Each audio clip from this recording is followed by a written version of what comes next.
Emirates has gained millions upon millions from Nigeria in terms of tourism, in terms of ticket buys, in terms of visa fees, in terms of hotel stays, in terms of restaurant spendings, in terms of shopping in the malls, in terms of buying merchandise for export, and also in terms of intellectual property. This amount the United Arab Emirates will never reciprocate in any bilateral settings between UAE and Nigeria.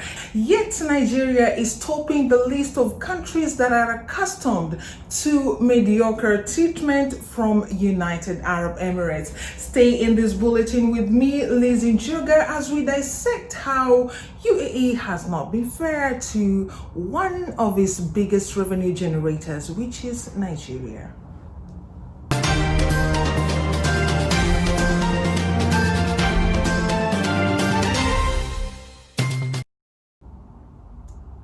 Thank you so much for tuning in with us in this bulletin, whereby we are looking at a country that is among the biggest spenders inside the United Arab Emirates. Yes, they are used to a lot of restrictions, either for residents or for tourism purposes. Now, you may be interested in this bulletin if you are Nigerian or if you are generally from an African country. So brace yourself, especially if you are African, if you are Nigerian, if you are among these countries that UAE always like to earmark for any sort of restriction at any given time. There are some countries that any little trigger, they will face a restriction from one nature or another.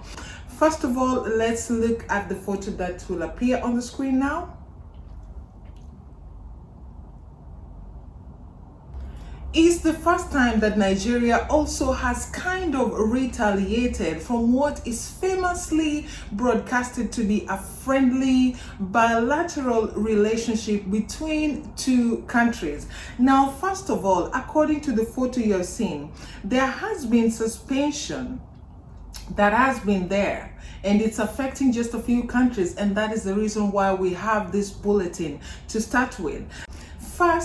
The first restriction was that the suspension was said to be due to COVID-19 pandemic, and the speculations was that, Nigerians have more potential of having COVID-19. I don't know if it has anything to do with how the COVID-19 was actually handled within Nigeria. Now, we understand that the better part of the year, there has been a lot of traveling restriction, not only for a specific nationality, but for everybody in general. So this came out, and as of the 10th of August, the visas were being rejected. Let's say the later part of the month of July and into the first week or 2 weeks in August. So this was blocking Nigerians within and without from renewing or changing the status of their visa. Now, there is a business aspect here, and we are going to just put a star on it. You better stay till the end of the bulletin to understand what this relationship is all about. Some people are feeling like, UAE is being unfair to Nigerians by constantly apprehending them for one reason or another. In my opinion, it's always better to deal with the people who are the problem instead of having a blanket penalty on people who have been actually good to your country.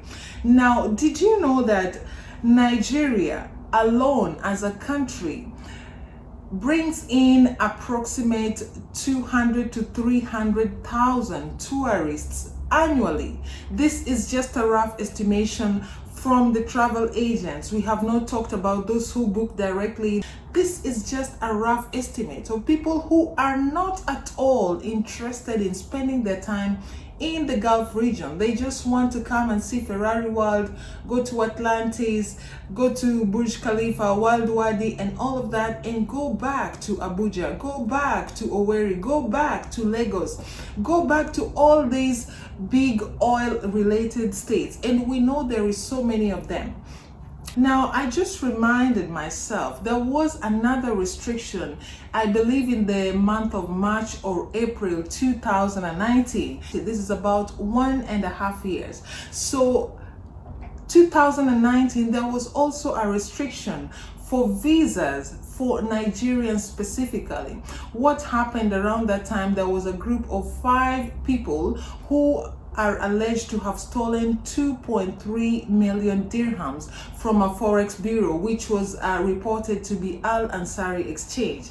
No problem. So 5 people have robbed a forex bureau and have stolen 2.3 million dirhams. That's a large sum of money. So if you do a rough estimation, we are ending with more than 2 billion naira being stolen from here. Now, according to police, a lot of that money was recovered, but still there was a penalty slapped on all Nigerians, and they could not get visas at that time, whether it was for 1 month, whether it's for 2 months, I think it's 1 and 3 months altogether. There is no 2 months.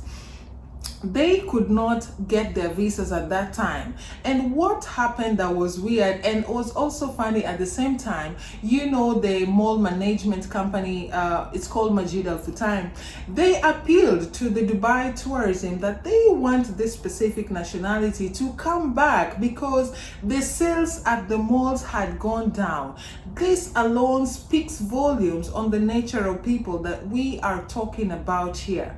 If a mall management can come and appeal and say, we want these people back, it means a significant amount of their sales is generated from a specific people. You would never hear that from any of these Asian countries. You will never ever hear that from European countries. You will never at all hear that from any of the Americas or the South Americas. This only comes to tell you the value that these people have in the economy of this country.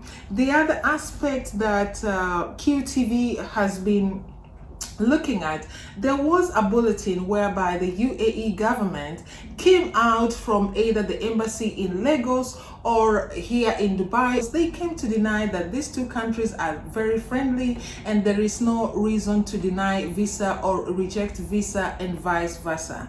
Now, what is funny is this: inside UAE, you will of course enjoy your security to the maximum, and you have to forgo things like saying what you want on social media. So there was a lot of these routings, a lot of these postings actually generated from Lagos, from Abuja, from Nigeria in general, which could not be controlled, and some people in UAE had access to that. And now the UAE government found itself under pressure of trying to deny or say that the information that has been spread online are inaccurate. I mean, how much more do you need to constantly come out and say the information is incorrect? The information is incorrect. The information is incorrect. Right now, the business aspect of it is that we know there is a very big percentage of Nigerians who would do whatever it takes not to go back to Nigeria. Like right now, we have a little calculations here. The census of UAE as of today, when I'm broadcasting this video, our census, the entire population regardless of the nationality, is 9.92 million. So we are expecting about 700,000 people to clock 10 million. Now, an estimate of this is that maybe up to 20% are the locals, and then the biggest population outside of UAE, of course, is Indians, Pakistani, mostly Asians. Let's just say that the entire African population, when I say that, I mean the sub-Saharan African, that is the Afro-African. There is no clarity on the demographic activities here inside United Arab Emirates. Nobody would really do that, considering the actual locals are about 20% of the population. Now, if 1 dirhams is equivalent of 104 naira, it means if you spend just 1,000, you are spending up to 104,000 naira. Now, Nigerian visa is by far the most expensive to come inside UAE, and still these are the people who do nothing less than making sure they take this visa and come anyway. And right now, this has been put here. The restriction has been subjected only to a specific nationality because the government already understands these people may not go back to their country. They will stay here and pay the amounts which, in my opinion, are ridiculous just for a 1-month visa extension, which are being rejected in Abu Dhabi, and right now they're not being given at all, even here in Dubai, is 1,000. I wrote the amount.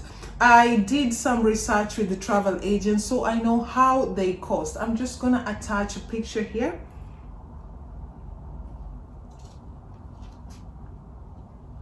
Yeah, so if 1-month visa is going to cost you about 120 or 30,000 naira, calculate that, and you have not taken care of your utilities, where you stay, what you eat.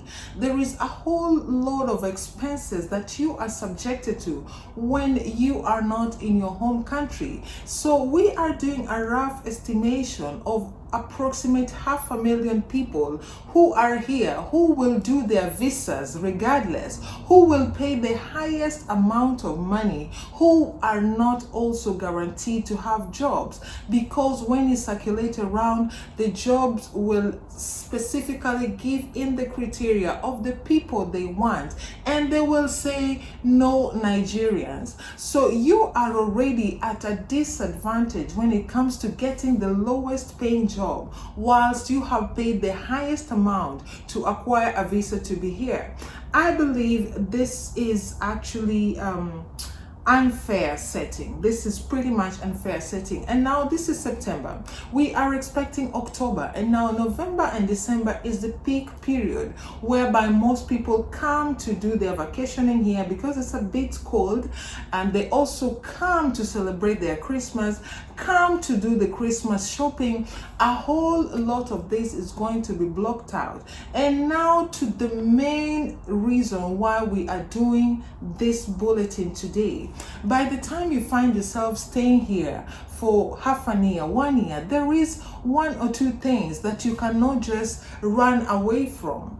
You have 1 or 2 commitments which you cannot just wake up in the middle of the night and step out and go back to your home country as if someone who's stepping into Carrefour to buy juice and come back. It does not really portray a good sense of a bilateral friendly relationship as we are made to understand. So if your visa is going to be 1,900 or 2,500, we are talking about several hundreds of thousands of naira.